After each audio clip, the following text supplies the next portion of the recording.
According to the Philadelphia Water Department, you probably use 20 gallons of water in every shower and another 15 to wash your clothes. If you're an average water user, you'll use more than 36,500 gallons of water in a year. We use water without thinking about it, but 42% of California's population is currently experiencing a drought. Half of San Diego is classified as abnormally dry, but our consumption of water has not slowed. But there is a way to drastically lessen your consumption of water. I've spent time educating myself on the history of front lawns and the wasteful amount of water dedicated to sustaining them. And today, I'm going to tell you why you should revamp your front lawn. Front lawns have almost no benefits and require money and work from the owner. It might seem drastic or costly to change your front lawn, but there are many ways to alter your lawn and save time and money. How often do you use the patch of grass in front of your house? And if you don't have one, think about someone who does. When was the last time they used it for anything other than mowing? Large expanses of grass are expensive and have no purpose in front of homes. The lawn was originally created by Europeans. It was a sign of high status and great wealth. The rich would spend their leisure time playing games in their front lawns. And when the front lawn made its way to the US, it was supposed to show status in a similar way. A large, well-kept patch of land signaled to onlookers that the landowner had enough riches to maintain the land, and also enough riches to own a land that had no purpose other than to be owned. The United States Environmental Protection Agency tells us that today about 30% of households' water use is outdoors. When you consider that the standard family uses about 320 gallons of water in a day, that's nearly 100 gallons of water being used outside daily. In climates with a dry heat, outdoor water use can sometimes account for up to 60% of a family's water usage. More often than not, the water is being used ineffectively and it doesn't serve any higher purpose. In addition to driving up a water bill, a front lawn wastes your time. Depending on the size of the front lawn, you could be dedicating hours each week to maintaining it. And if you don't mow the lawn yourself, well, in that case, you're going to be spending extra money to have someone else take care of your green. But front lawns consume so much water, largely because of their impracticality in the US. In San Diego, we have a Mediterranean climate. It's hot and dry in the summers, and it's wet and cold in the winters.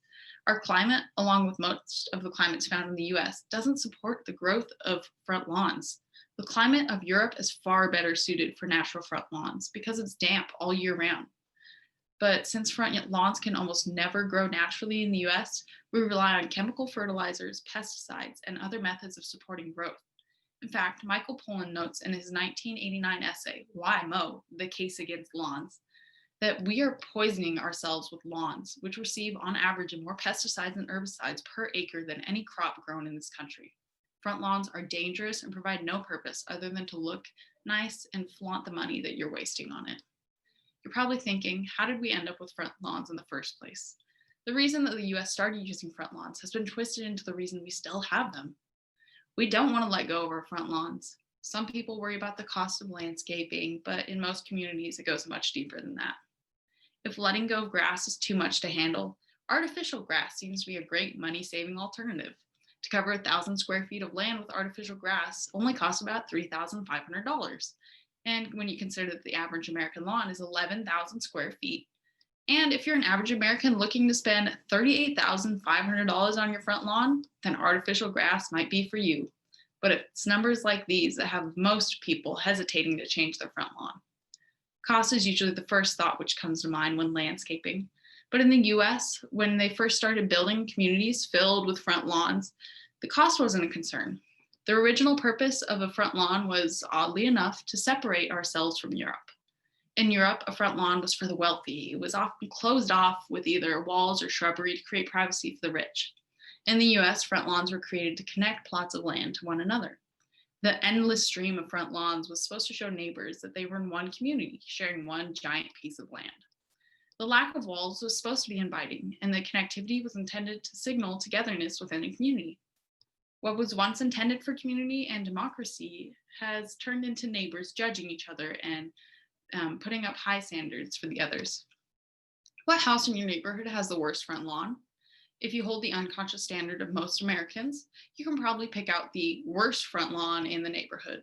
Americans have attached their identities to their front lawns, and because of this, a poorly managed front lawn shows a poorly managed life.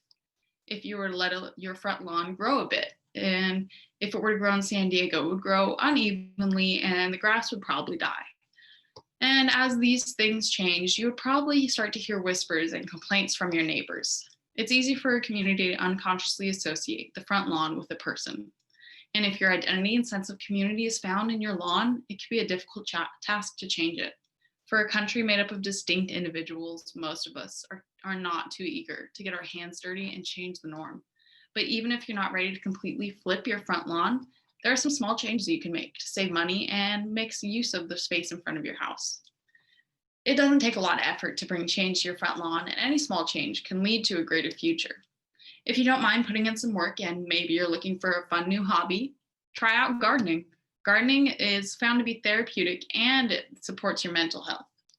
It turns an empty front lawn into a vibrant array of life, and depending on what you choose to grow, maybe you can make some cash off of it too. Spending time in front of your house will encourage your community and neighbors to get to know you. While there may be surprises to see you changing your front lawn, they are seeing you more than they would have if you stayed inside.